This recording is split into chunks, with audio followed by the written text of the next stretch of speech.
What is it that I truly want to be doing? How am I investing my time and my energy? And I know a lot of people may think that time is the most valuable thing you have, but really I think it's energy. Energy, not time, is the fundamental currency of high performance.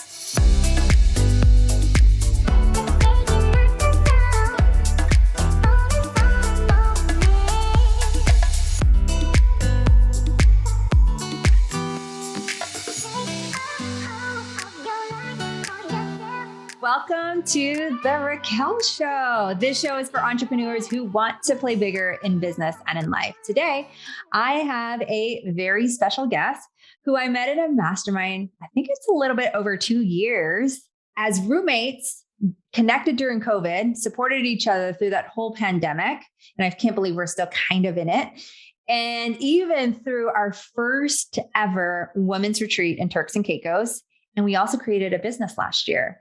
So never underestimate the power of events, the power of mastermind, the power of connection is what I always tell the audience that are listening. You never know where it can lead you. She is known as the manifesting ninja. Welcome to the show, Maria Concha. Yeah, thank you so much for having me. I'm so happy to be here. It's really an exciting time, I think, for all of us. Well, I'm excited that you're here. And let's just start off with who is Maria? What are you most passionate about? How do you show up in the world? So I'm Maria Concha, and I am a mindset manifestation coach. I work with women and I help women really just break through limiting beliefs and really manifest more self-belief, more confidence and clarity to go after what they really want in life. And I've been doing this work for over a decade now. And I'm able to do this, with so much freedom, which was really the goal for myself, to be able to just work from anywhere and travel and be with my family. And it's been a really beautiful, fruitful journey for myself and just all the women that I get to help. So it's really just been a dream come true. Anytime I think about what my life looked like before to what it is today, I have nothing but pure gratitude for where I am today. So thank you for having me and for allowing me to talk about it. Yeah, well, I love the whole manifestation and the manifesting ninja. And so one of the things that you said during that was you help people break through limiting beliefs. And a lot of the people that listen to the show are entrepreneurs who are constantly scaling, constantly wanting to play bigger. Is what are some of the key things that you have helped people break through some of those limiting beliefs to help them unlock that next level of growth for them? The first thing that I start with that I notice in people is that there is what they say they want, and then there's what they actually want. And oftentimes we don't play bigger because we are afraid to play bigger. We're afraid to dream it. We're afraid to really get clear on exactly the things that we want. And that's where the limiting beliefs of, that we have will stand in the way of that. And so I think that when I started my business, I started working. That was the first thing that I focused on, because I remember myself just trying to achieve goals. And I was achieving goals, but I was achieving the safe goals. And then I hit a plateau. And then when I hit the plateau, I thought, well, maybe this is not what I want to do. It wasn't that it wasn't what I wanted to do. It just wasn't big enough. It wasn't juicy enough. So I lost the fire.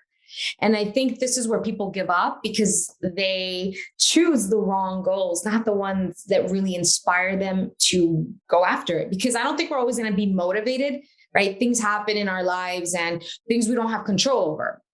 So we may not always have the motivation, but when the goal is juicy enough and it has enough fire, we will show up, rain or, sunshine. It doesn't, it's like we will show up. And so the limiting beliefs was a really big one for me. And not just the first layer of mindset and limiting beliefs. I'm talking about like the deeper second, third layer, which is the reprogramming of your subconscious mind.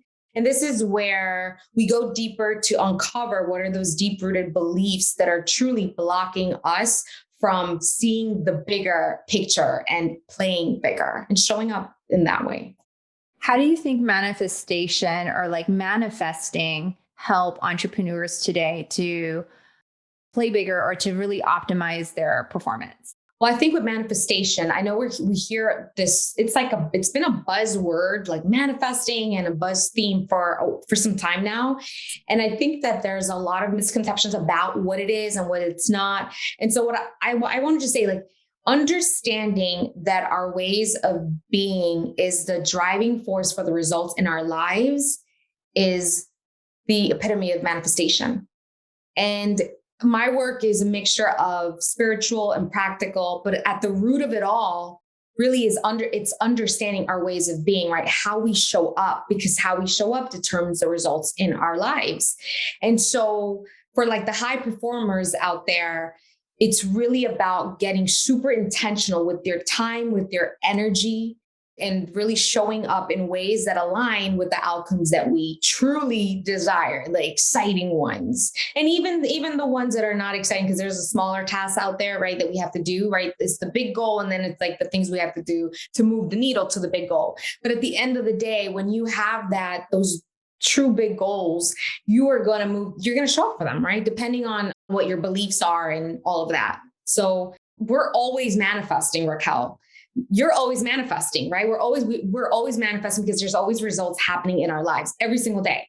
Yep. And maybe something like that we planted a month or two, a year ago, is now sprouting. And some will call it manifesting, some will call it goal setting. It really depends on how you're seeing it. But I will tell you what manifestation is not.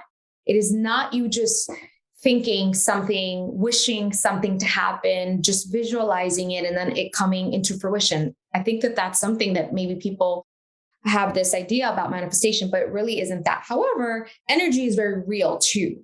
And it's like, I always say, when you walk into a room and you feel certain energy from a person, or even right now, if someone's listening and they feel certain energy, right? It doesn't lie. And so I think that being mindful about the fact that you're always manifesting, you're either manifesting by default or doing it intentionally, conscious manifestation. And we are all manifesting all day long. It's just a matter of which one are you doing and which one do you want to do. I like to create intentionally. I like to know what are the results I'm going to get.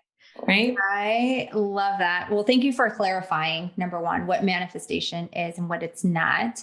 And I think a lot of times, even myself, we tend to think that, when we hear the word manifestation, or when we hear like we're manifesting things, or when I hear it out sometimes of like people talking about it, it's like, I just got to think and it's going to flow to me. And you hit it perfectly of saying that there's energy, but there's also like work and some practical things. So like, you can't necessarily manifest like, okay, I want $1 million to come into my bank today. Right? Like, and then they say manifesting doesn't work. Well, there's all these other things and modalities and that I've learned from you that help it. So if somebody was thinking about, and you had said it earlier about manifesting intentionally, what does that exactly mean? Well, I think it starts with really getting clear on what you want on a soul level, not to sound so esoteric, but really what you want on a soul level, putting your ego aside. I understand that we play with this fine line of, choosing things out of responsibility, right? We're responsible for our family, for our children. We want to be able to generate a certain amount of income to be able to provide on the level that we desire these days. So I get that there may be goals there based off of that, and there's nothing wrong with that. But when I like to always look into anything that I'm manifesting, anything that any goal setting, let's call it, what is it that I truly want, right? So I have a process in which I like to take myself through the steps, because if I don't have the prompts, I'll get lost in my mind and in my ego, and it could get really overwhelming up there. And so I like to give myself prompts that will allow me to get clarity on the answers of what is it that I truly want to be doing? How am I investing my time and my energy? And I know a lot of people may think that time is the most valuable thing you have, but really I think it's energy, because you could have time, but if your energy is really low, then the time is not going to be maximized. So I always like to say, take inventory on your energy. And there's actually a quote that I like, something about energy, not time, is the fundamental currency of high performance. It was said by Jim Lowers. I think that's how I pronounce his name. And so I like to look at that's when I'm being intentional about my goals and what I'm manifesting. It really, for me, it's about checking in on my energy levels and just really picking goals that will allow me to thrive in different areas as well. But I think also what people may have a challenge with is getting clear on that goal from a soul level, because it may sound like a little, little woo woo. Yeah. So what daily practices could like the audience or people that want to kind of get into this, what could they do to help them like be in their woo or their highest power? Some of the things that you talked about, like their soul of like creating from a different place. I think a really great practice is mindfulness. And whether you have meditated before or never have meditated, or just maybe sat still in some quiet time for yourself, I think there's always a win there. Even if it's just, I took 2 minutes away from the noise, the chatter. That's it. That to me is a win, because you're giving your brain and your body a break. And when you give your body a break, you start to stabilize your nervous system. And when your nervous system is out of whack, it is really difficult to make the most aligned decisions for your business, for your family, for your career, just in general from that space. So I automatically, just based off of that, I think that mindfulness, some form of it, whether that's meditation, it could be sitting still, it could be even just breath work. All of that is a quick win for anyone who is a high performer and really wants to recenter and ground yourself, maybe gain a bit more clarity and energy. Oh my gosh. Meditation will give you so much energy. There's this thing called conservation energy, which is really just patience. And when you're running a business or multiple businesses and you're dealing with many different people, whether it's, people on your team or outside vendors, there's just so much that you can give your energy to, right? There's just so much that you have patience. You may run out of patience, especially if you have personal stuff going on as well. So when you meditate and you take the time to do this, it will buy you back more conservation energy. And for that alone, I am all in, just for that reason alone. I think that is so exciting. And I love what'd you say? Conservation energy. Conservation energy really is patience, which, yeah. Right. So in order for someone to get to the next level, I've often heard you say, create from a place of inspiration. And can you expand on that? Because I think that as the people are listening and as these entrepreneurs are listening, I don't think some of them have actually heard that. It's like, okay, what's the next logical step? I always like to say, create from a place of inspiration, not desperation. And the way that you create from a place of inspiration is by asking yourself the right questions. I think Tony Robbins says that, something about asking yourself the right questions that is really going to lead you to the bigger answers, right? So I like to ask myself questions such as, what do you think you should be doing? Right. So what should you be doing? Quote unquote, should you be doing, which it's influenced by society. It's influenced by outside factors. It's the thing that you think you need to be doing. Then it's what would you love to do if if you could just do anything in the world and you would, for a fact it would succeed. What would that thing be? And then when you start thinking in that way, you start your creativity really starts to flow, and you start to you suspend all disbelief, because that's what happens when we start creating goals and we try to manifest things. We're trying to put these things down on paper. We don't suspend the disbelief. We go in it thinking practically, okay, if I do this, well, how can I make this happen? We're already starting to paint the picture. What's the map here? And I get that. We've been taught since we were little that you have to have the game plan. If you don't have the game plan, then it's not even real. It's not going to happen. But the game plan will happen, especially for high achievers. I know if anyone's watching, they're most likely a high achiever. They're action takers like us, Raquel. And so we don't have a problem with creating an action plan. However, what could be strengthened is choosing goals that really excite us, right? Choosing from a place of inspiration. And so asking the questions of just writing maybe down, what do I think I should be doing this year? Okay, maybe I should, grow my revenues to X amount of money, or, hire out this, this amount of people, or pivot into that or, all that. And then if you ask yourself, like, what would be so much fun if I did? Like, do you imagine picking something out of pure joy and fun? I mean, it almost feels and sounds radical. But when you come from this space, when you operate from this space, it's not to say you're going to really suspend the things you think you should be doing. It's really coming to a compromise so that it merges beautifully. So you do have the exciting goals, the inspiring goals with the aligned action together. When we set out to create our Wildly Wealthy Mastermind Retreat, it was so much fun to do that. And did it mean that we didn't do all the freaking work? No, we did a ton of work and we still had strategy. We still had everything that we would have done if it were a different type of goal, a more, let's call it practical goal, right? Because in reality, we chose to do a retreat in Turks and Caicos in the middle of a freaking pandemic. And someone else would have been like, that is not practical. What are you guys doing? Yeah. But we did it. And, and that was because you and I both came together and we created something from a place of inspiration. And we did not allow the disbelief or the whatever limiting beliefs or the things that maybe other people could have probably looked at and said, this is a risk here. What are you guys doing?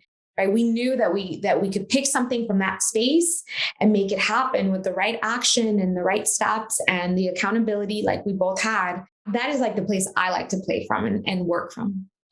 I think that's really cool that you bring that up, because as I look back at that experience, is we did create it from what would be fun, what would be really cool when the world was actually shut down. We didn't even know if it was going to be open by the time June rolled around. Right. And you said, what should I be doing? Another thing is like, what I should be doing is probably be in Mykonos right now, working from there and doing this podcast interview, which we also got to experience. And that didn't come from logical. That was nowhere, I think, in my life plan, business plan, whatever, for last year. Mm-hmm. And I think it's really cool how you have been able to teach so many women, high achieving people, about like creating something from what would be fun and what would like light your soul up. Mm-hmm. And so how have you like used this in all the learning that you've done? And you've done a lot of work around this. How have you seen this help your business, scale your business, or like help you play bigger in life? For me, it's helped me play bigger. And also, to be honest, it's helped me just be happier and healthier in my life. And I've been able to incorporate this way of thinking by, yes, giving myself the time to do whatever it is I need to do, whether that's journaling about it with my prompts, really having like this sacred time with myself to dig deep. Is it gonna, am I dragging it out? No, I just like anything else that we put in our calendar, whether that's a meeting with the client, whether that's workout, I take the time, I prioritize this time, my me time, to my creative inspiration time, to really hash out what will fill me with joy this year, because I know that that is of the utmost importance.